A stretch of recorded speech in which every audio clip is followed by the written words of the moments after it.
Hey guys, what's up? It's Ripe again. In today's video, an entitled Karen demands a free meal at my restaurant. She was super drunk and insisted that she is the owner's wife, with the only problem being that I am the owner. Then finally, she tried to stab me. Here is what happened. Let's dive right into the story. I know that people are aware about the current day state of restaurants and how it was really bad a couple of years ago when the pandemic had basically shut down everything. I opened my restaurant only a year before the pandemic started, which meant I was in for a really rough time. During the pandemic, when we were only allowed to do outdoor pickup and delivery, I was not even sure that we were going to stay afloat.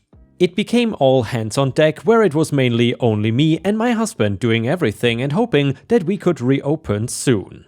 By the time we were allowed to open up again, we had taken a major hit, and if business did not pick up, we were going to go out of business. I know this is a lot of background, but I want to make it clear to you how hard things were for most restaurants at that time. Losing income on people that complained to get free food or write bad reviews online were more damaging than ever before. Instead of a small loss, it could mean us having to shut down our doors for good. It was about 6 months after restaurants could reopen, but we were still under strict guidelines. Only 50% capacity and spacing out tables. Also, no large parties allowed, which for us meant no tables with big bills and hopefully big tips for our staff. Around that time is when a woman that nobody had seen before walked into our restaurant for dinner. I'm gonna call her Karen, and I don't think I need to explain to anybody why I am calling her that. I was working mostly in the back that day, helping cooking, but also going to the front to help seat people.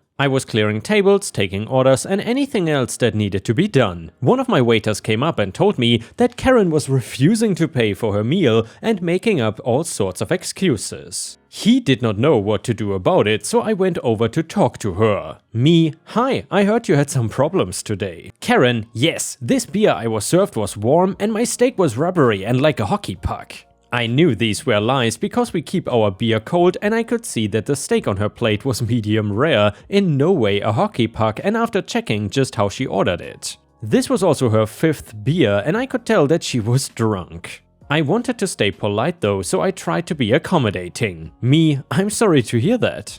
If you want, I can get you a different beer and steak. Karen: no. I refuse to pay for this service because I will have you know I'm the wife of the owner. I should never ever be expected to pay, and I can call the police and have you and the rest of the staff fired. Me: I don't think we need to get that worked up. I really cannot give you everything for free, but what I can do is give you a dessert on the house. I'm sure the owner's wife would understand that the restaurant cannot afford to lose that much money. And yeah, I guess playing along was a bad idea, because the next thing she did was go into a rage. Karen knocked everything off her table and called the police. She told them that we were harassing her to pay for food she did not eat and that she was the owner's wife and we were not letting her leave. Technically speaking, we cannot put hands on her, so if she got up and left, we could really only call the police ourselves on her. I decided to back off until the police arrived. She told them an entire BS story, and they could see she was slurring and clearly very drunk. They wanted her to calm down and suggested paying the bill before going home and sobering up. Once again, she loudly claimed that she was the owner's wife and did not have to pay for anything. I finally decided to drop the bomb on her. Me: actually, I am the owner, and last I checked, I don't recall ever marrying you. Karen: you lying bitch. I guess messing with a drunk person was not the smartest of my ideas, because she grabbed the fork and tried stabbing me with it. The police restrained her before she could do anything, but then she tried to spit on me and then on the cops. They were detaining her so she could go sober up in a cell, and then I could deal with getting my payment once she was fine. She was not happy about that though and started resisting against the police, claiming it was her restaurant and she was not going anywhere. That was when my husband came in after making a trip to get some supplies we needed, and Karen started saying he was the owner and she was his wife. He looked really confused and just told the police that it was my restaurant and he was married to me. She got arrested for assaulting police since she spit on them and was taken away. She now has a lifelong ban from the restaurant, and staff is told that if she tries to come back, to call the police immediately. In that moment, I was trying to do damage control because I was worried about all the other customers. I wanted to make sure they were okay and also didn't want them to think this was a normal experience of coming here.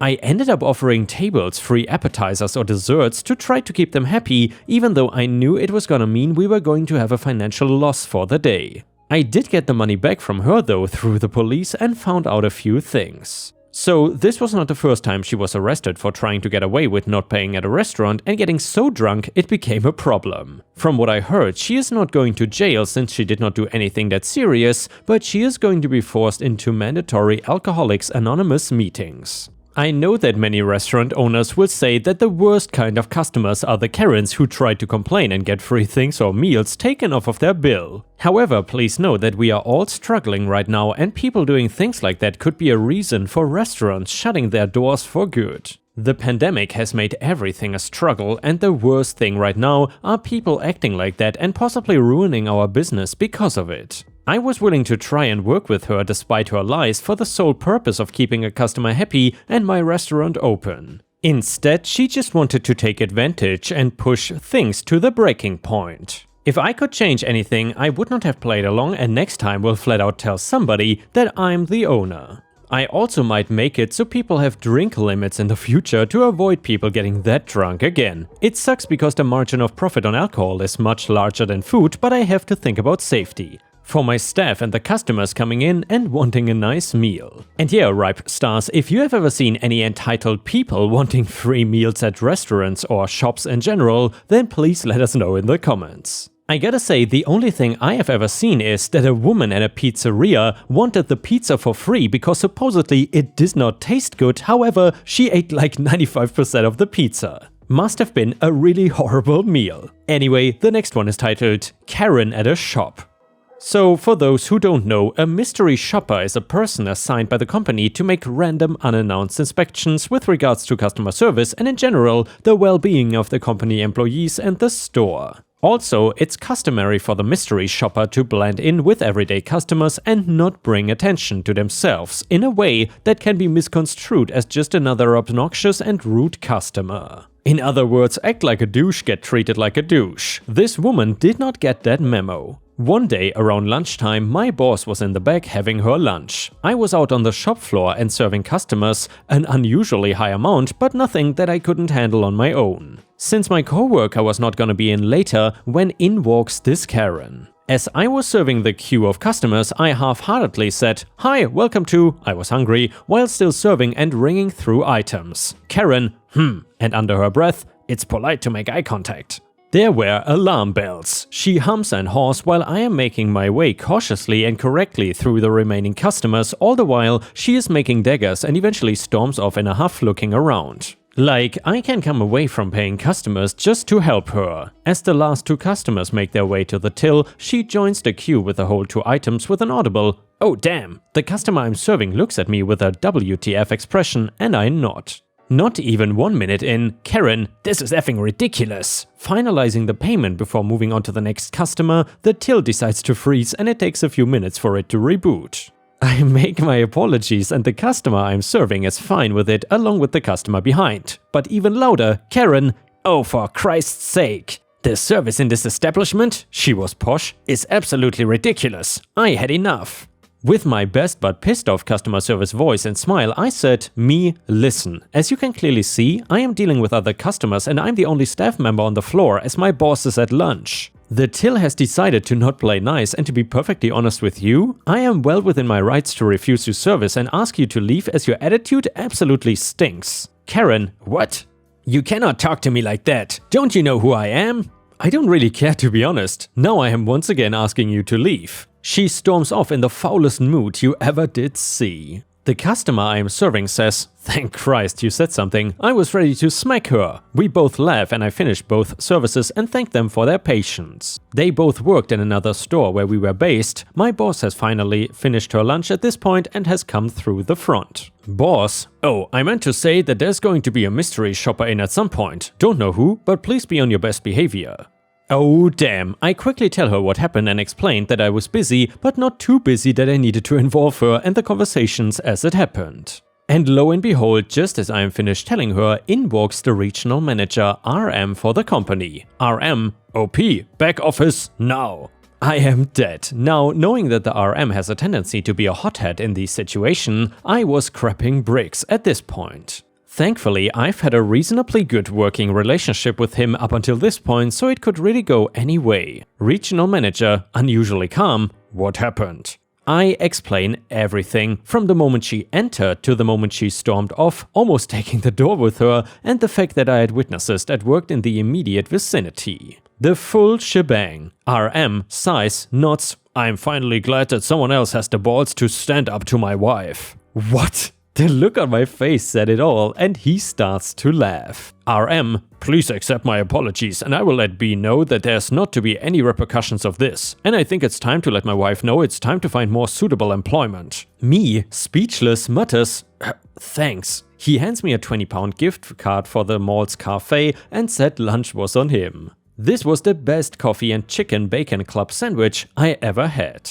And the next one is titled, Never Drive This Stupid. I drive the same way to work every day, and part of my route is on a long straight stretch of country road with nothing around and a very low speed limit. It's very easy to accelerate, and before you know it, you are 15 miles per hour over the speed limit. It's also a source of revenue for the town, and there's usually a cruiser lurking behind some trees just waiting to give you an expensive speeding ticket. I got a warning one day and a speeding ticket after that, so I learned my lesson and resolved to only do the speed limit on that road. So one day I am driving home and arrived at that stretch of road just ahead of a woman driving a Corvette. I'm doing the speed limit and she's on my tail so close that I could not see her front bumper. I can see in the mirror that she is frustrated and angry, but it's a no passing zone and she cannot get around me. I'm getting kind of annoyed because if a dog or something ran out in the road and I had to stop suddenly, she would end up in my backseat. So here comes the petty revenge. I know this road very well, and I happen to know that there is a huge pothole coming up in the road ahead. It is a deep hole and not something you wanna hit, so as I approached it, I passed over it so that my right front tire just missed it on the right side. She, on the other hand, had no chance of missing the hole because she was so close to me that she could not even see the ground in front of her, much less what was up ahead. She hit that pothole hard and dead center, and I watched her swerving around a little to get control back. She backed well off after that, and I like to think she learned a valuable lesson. I gotta admit that I had a little smile on my face all the way home. The next one is titled, Don't Say That I Am a Thief. First post, so be kind. This happened way back in the dark ages, 1986. I was 21 at the time and working for a gas station that was associated with a certain grocery store chain in Washington state. It was owned by a company not affiliated with said chain, but had locations at nearly every one. As this was long before the days of debit cards, this was a cash-only gas station. We did not even take credit cards. Customers would pull up, pump their gas, and then come to my window to pay. We also sold cigarettes. No drinks, no snacks, customers could not even get into my booth. I had been working there about a year when the company announced it was closing the location. My manager and I were offered positions at another location upstate, and we both accepted. We moved our respective families and started our new jobs. As new hirees, this station was incredibly busy. We did more business in 8 hours than my old location would do in a week. This location also had a different setup. Here you would pull into the station from a single entrance, pump your gas, and then drive forward to a single exit where the Pay Here booth was located. There were always 2 cashiers on duty. Each cashier had a cash drawer. One thing I should note, there were also no computers, so closing the drawer down between shifts was time-consuming and tedious. We had to manually count the cigarettes remaining and count the cash drawers. We would fill out an end-of-shift report listing the starting balances and the ending balances. We also had to list the gallons sold from each pump. At the end of the shift, the total of gallons sold and the total cigarettes sold should equal the cash balance. It's important to note that not once in the year I had worked for the previous location had I been off by more than 10 cents. The following morning after my first shift, I was informed by the manager that I was short $50. Impossible, I said. I balanced out yesterday. He said that I must have stolen that money after I had completed the paperwork. I just looked at him and said, no, I didn't. He gave me a verbal warning and said if it happened again, I would be fired and the stolen money would be deducted from my paycheck this week. In the 5 days that followed, I realized quickly the manager was up to something. My old manager, who was just another worker now, was also accused of stealing. As was one other new employee. I cannot vouch for the other employee, but I'm pretty sure he did nothing wrong. The employees that had been there for a while were never accused of anything. I did some checking and found this manager was relatively new, had only been there about 6 months, and the other cashiers had been here before him. Only new cashiers were being accused of stealing, and that location had been having stealing problems for about 6 months, and the turnover was high with the new employees. I came to work at 6 AM on a Monday only to be told that I was being fired for cause. The manager accused me of taking $500 out of my drawer the previous Friday. He said he only discovered it this morning. Even though he had worked Saturday and Sunday, I said okay and then left. I was pretty angry, and instead of going home, I parked in the grocery store parking lot and proceeded to settle in to watch the gas station. I knew that at 9 AM sharp he would take the cash in the safe and make the weekend deposit. At 9 AM he left the gas station and headed to the bank, but instead of walking into the bank he walked into the Indian casino next door.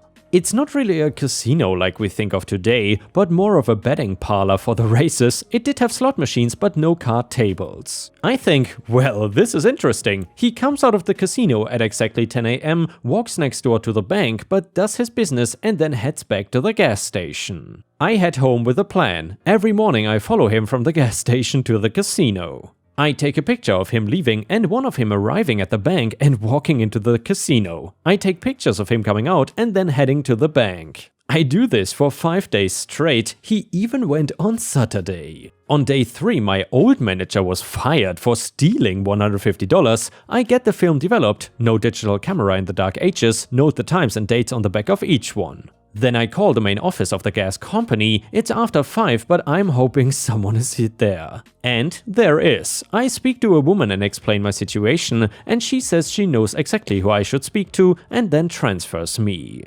By some grace of God, she has transferred me to none other than the president/CEO of the company. I tell him my story and I tell him I did not steal from his company and could prove who actually did. He took down my information and said he would be in touch. I'm thinking to myself, yeah, right. The next morning I went to the station to perform my usual observation of the manager. At 9 AM he leaves for the bank. At 10 AM he comes out, and at that moment 2 stern-looking gentlemen approach him. One pulls out his wallet and shows him something, the other one is talking. The manager goes pale and takes a step back. Next thing I know, he is being escorted to a car I had not noticed and they drive off. I lose them at a traffic signal, so I head back to the station. They all show back up about 5 minutes later, and a few minutes after that a police cruiser pulls in. The officer talks to the stern gentleman and proceeds to place the manager in handcuffs. The other man says nothing but is glaring daggers at the manager. The president called me later that afternoon and informed me that the manager had been arrested for embezzlement. Turns out that in 6 months he had managed to steal about $5,000. He would take the store cash into the casino and gamble with it. If he won, he would make the normal bank deposit. However, if he lost, he would make the deposit and note in his records that we had been short the previous day. The CEO had already been focusing on that location, but because of the stealing and high turnover rate, but my information helped them figure out what exactly had been going on. I was thanked and sent a substantial check as a reward. My old manager was offered the manager's job and I was offered my old job back. I declined as I had already found another job that I liked more and paid better. The gambling manager was sentenced to 1 year in jail and ordered to attend counseling for his gambling addiction. His wife divorced him and took their 3 children to California. His house was foreclosed on and he ended up in a homeless shelter. Don't accuse me of stealing, I will get revenge. And yeah, Ripe Stars, I gotta say, that manager should not have messed with OP, because that is an absolutely brilliant revenge story. You know, I am always baffled by these stories about bosses stealing from their employees, and in my opinion what is even worse, when bosses steal the tips of their employees. That's absolutely next level, even though that's not what happened here. Either way, if you enjoyed the stories, please don't forget to post a comment to boost the algorithm, and maybe even like the video if you want to go the extra mile. Thank you so much.